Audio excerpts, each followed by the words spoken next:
Welcome back to John Cleese Car Audio YouTube channel, where behind me is one of the most popular requests we get on the Mercedes GLC platform, which is having Apple CarPlay added to the system that is in there. Well, in this case, we haven't added it to the original screen, but we've actually replaced the screen for something far better, bigger, and more responsive, because it is a touchscreen now, rather than not responsive at all, because you didn't have a touchscreen on a GLC. So let's go with looking at the outside of the vehicle first. This is actually quite a late GLC. This is a 2018, which is actually probably only 6 months before you could have factory Apple CarPlay already on the system. This customer also even came with the better screen. So what they had was the actual, let me show you, the edgeless 8-inch screen as standard, not the even smaller 6.57-inch screen with the borders around it. So even with this screen, they couldn't have CarPlay activated via a software update. It was a head unit behind here, which isn't applicable to do it. Rather than add Apple CarPlay to original screen, which would have been an option, we do offer that, and there's a video we've got on our YouTube channel that does offer that.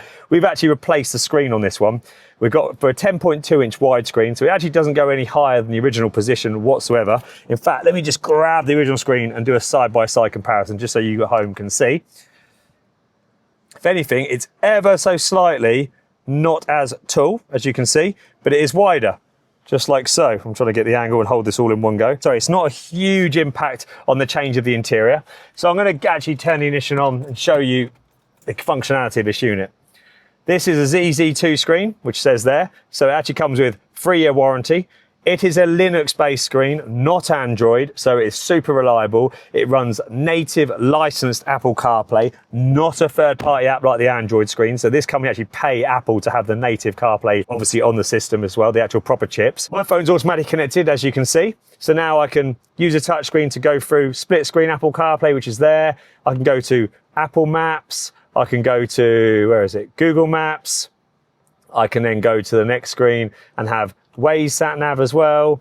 I can also use music streaming apps like Spotify, or in my case, I use YouTube Music. So I go to YouTube Music. It will show me the last played. It will show, yeah, I got kids, so Black Lace Hokey Cokey is one of my commonly played units. I've got my downloads if you got downloaded, my library, last played, all that really easy to use. You can change the background using Apple CarPlay settings as well if you want like a basic black background. So for example, if I go on here and then go to wallpaper and then go down to sort of white, I can have it really basic, and then when you turn your lights on at night, that will just go black, so it's really factory looking. And if touchscreen wasn't enough, you can actually use your rotary dial. So I'm going to actually use this now and show you.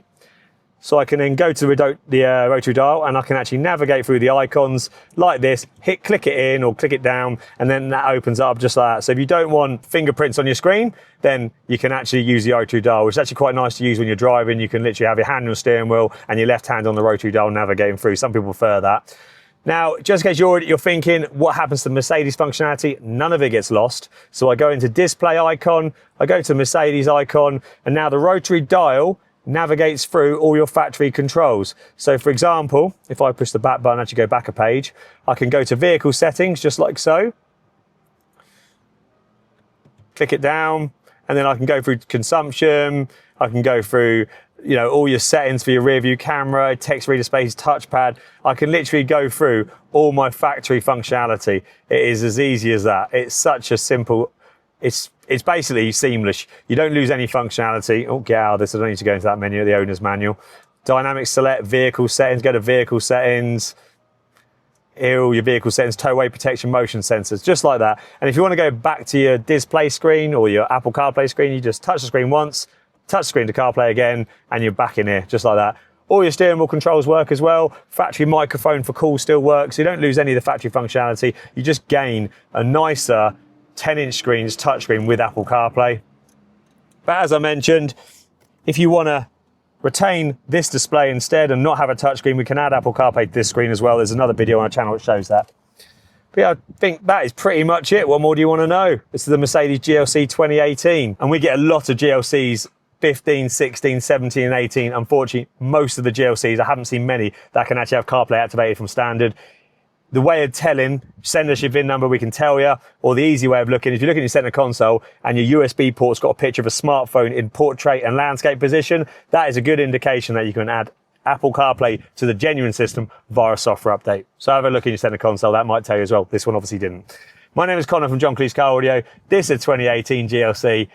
Keep watching our videos. Don't forget to like and subscribe. Throw that outside the car. See you soon. Goodbye.